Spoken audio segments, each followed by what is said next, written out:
I'm Sue Cowley. In this programme, I'll be looking at what can happen to children's behaviour when you take them out of the classroom. Simon says reach the ceiling, please. Simon says lie down on your back. Baz Barrett has been teaching at Ward End Primary School for 2 years, and he's used to dealing with some challenging behaviour.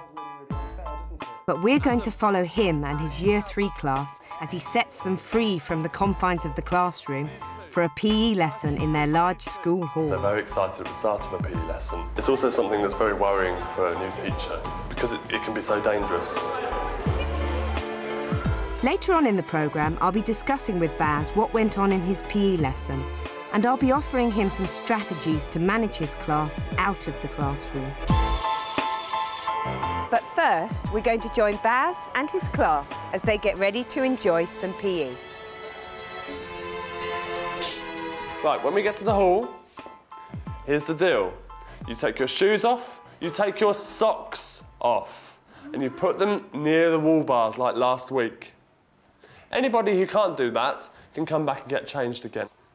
Sophia, could you read the learning objective nice and loud for me? To improve body shape and balances. To improve body shape and balances. We're going to improve the shapes that our bodies are making, and we're going to improve and think of loads of ways of balancing using our apparatus. Okay? Right, I'm just going to go over 4 rules for PE. 4 rules. Can anyone tell me my first rule, please? Fired? Look where you're going. Look where you're going. Use your eyes. Listen.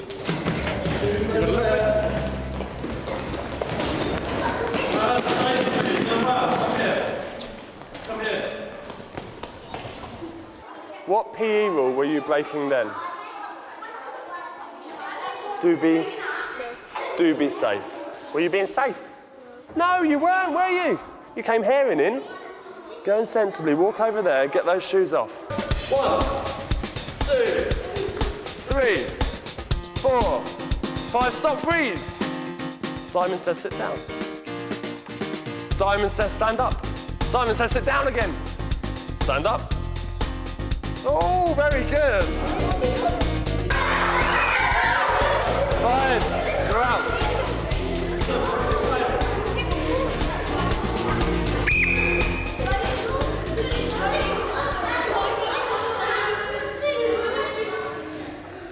Right, Haroon, Azar, Manuel, Adam, what happens when I blow the whistle? Oh dear.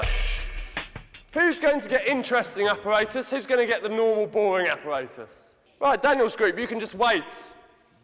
This group in the middle, come and get a mat. 4 of you. Fired's group, another mat. No! Back. Everybody, sit down, please. Right, can anybody tell me what Fired's group did wrong then? Charlotte? They ran all the way across. I know they were excited, but you don't do that. That's unsafe, isn't it? And you're breaking one of the PE rules.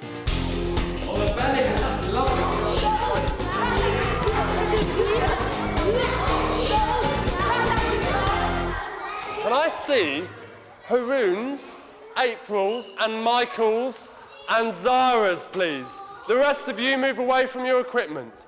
Can I also see Fired's, please? Solomon, move. You are not listening to what I'm saying, and you are sat on your apparatus. What if Fired came rolling down the bench and hit you? You wouldn't be happy then, would you? You've got to listen, young man.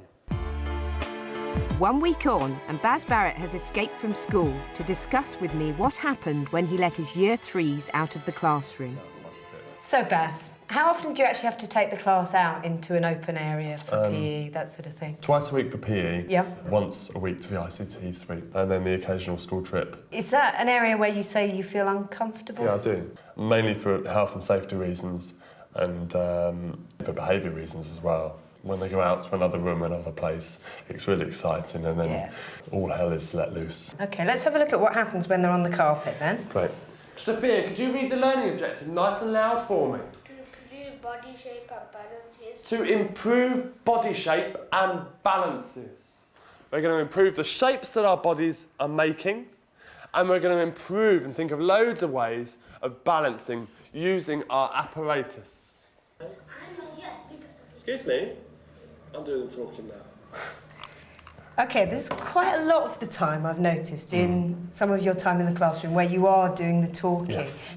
Ask them, OK, what are we going to do? What do we mean by balance? What do we mean by body shape? OK, everybody, make an interesting body shape on the carpet. It's quite static at this point in the lesson. Yeah. How are the children feeling at this point? They're really excited and they want to get to the hall and get on with it. They want to get going. Give them this sense that, you know, things are starting to move on now and start to encourage them to sort of, pick up the pace a little bit.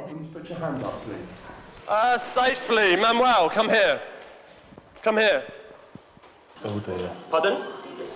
What PE rule were you breaking then? OK, what happens there? Tell me about that. I think they all came rushing into the hall. I wasn't in there. I was just going in and they all went skidding down. And what had Manuel actually done? Manuel had done the same as everybody else and had hair down the middle of the hall and... You have to strike a balance. Although safety is really crucial, you can't spend the whole time picking on little things with individuals. What you need to do is have a sense of the class as a whole. Yeah. By focusing on Manuel at that point, you'd kind of miss that moment. Before they even go to the hall, I'd advise you to actually have some sort of way of gathering them. Yeah.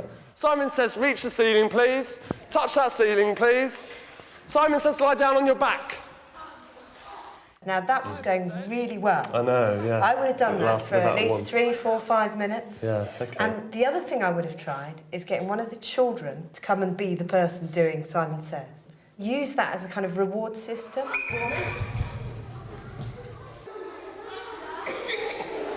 Excuse me? What happens when I blow this whistle? You're making this classic mistake. And What happens when I blow this? What are you supposed to do? then I answer the question myself. Yes, repeated rhetorical questions, and you're kind of nagging at them, and you don't want them to answer, No. do you? Into groups of 3, please. Into groups of 3. Can I give you a tip for getting them into groups? If you have a gathering point of a circle, OK, so that is always your gathering way in PE. Yeah, it's a really nice control mechanism. What you do is you work out how many you want in each group, and then they just literally count round the circle. So the first child says 1, then 2, 3, 4, 5, 6, Right. then 1, 2, 3, 4, 5, 6, 1, 2, 3, 4, 5, 6, 1, 2, 3, 4, 5, 6. All the ones, raise your hands, you're a group over there. I'd be a little bit worried that some children, some boys especially, would push the girls out and get in the group that they want to be in. You're absolutely right, they may well try that, but your role as teacher is to say, no, when I set a group, you go in that group. And if you have an expectation that they will do it and there will be no fuss, then they probably won't think to fuss. Right, Daniel's group, you can just wait. This group in the middle, come and get some out. Children have to learn how to take their equipment out safely. Good. Just to get them to show some responsibility for their apparatus. OK, how about, when you want them to get the mats out, you have some volunteers who are being rewarded by being given this very adult task to Right. set up the mats and the equipment, OK? Meanwhile, you keep the rest of them occupied. And as they get the apparatus out without me watching or just... Yeah, or with you keeping half an eye on them. Yeah, that would make things a lot pacier. Everybody sit down, please. Everybody sit down, please. Michael, it's for your safety. Now, you used time out during Yeah. this lesson. Can you talk to me about that? And then one boy was being what I deemed to be unsafe. Right. And I couldn't think of anything else to do other than stop his PE lesson, give him some time out for 2, 3 minutes. Right. If you're going to use a sanction, like time out, the children need to know ahead of time, Right. OK? Because then you can say to them in the context of the lesson, look, you know the rule, if you're unsafe, you sit out. What happens if you're Yeah. unsafe? What happens if you're unsafe? I sit out for 2 minutes, sir. Another alternative might be to give them time out during break, something that actually... Yeah, I did. Right, this is where you've... I did keep him in at break time, I think. OK. If you can't listen to my instructions and you can't do what I ask you to do, you're being unsafe. Do you know what happens if you're unsafe in PE? What do you think will happen if someone got hurt? That wouldn't be very nice, would it? No, it would not. Right? I'm sorry I had to take break time away. It sounds really, really unfair, doesn't it? Make him talk Yeah. and make him understand that you are not happy. You've got to earn that trust back. Can you do that for me? Okay. It's almost like putting on a bit of a show. You need to kind of put on this show. Michael, and it comes in the eyes. I am not. Give it a try. Go on. I'm Michael. Right, talk to me. Tell me. Michael, I'm not happy. No. Michael, I am not happy. Slow it down, yeah? Okay. Emphasis on the words. Off you go. Michael, I am not happy with what you did in your PE lesson. Now, what did you do wrong? Dunno, sir. Well, have a little think. What did you do wrong? I was unsafe. I hit somebody, sir. You hit somebody. And what happens when you hit somebody? You tell me off, sir. You tell me what happens when you hit somebody. It's not nice. What's going to happen to you now? You can keep me in at break, sir. Exactly.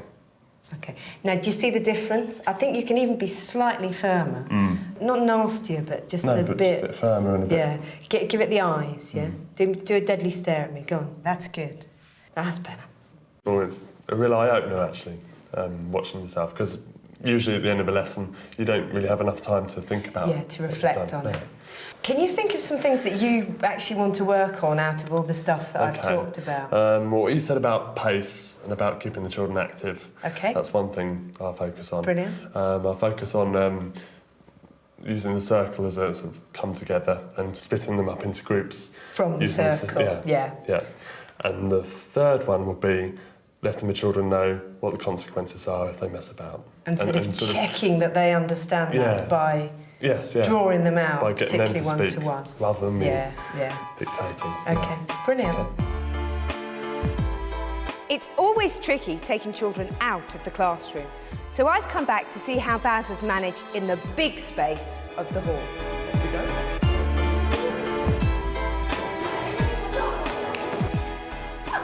Oh, that's a smashing circle. Well done, you did well. We'll start with Khadija. Say number 1 for me.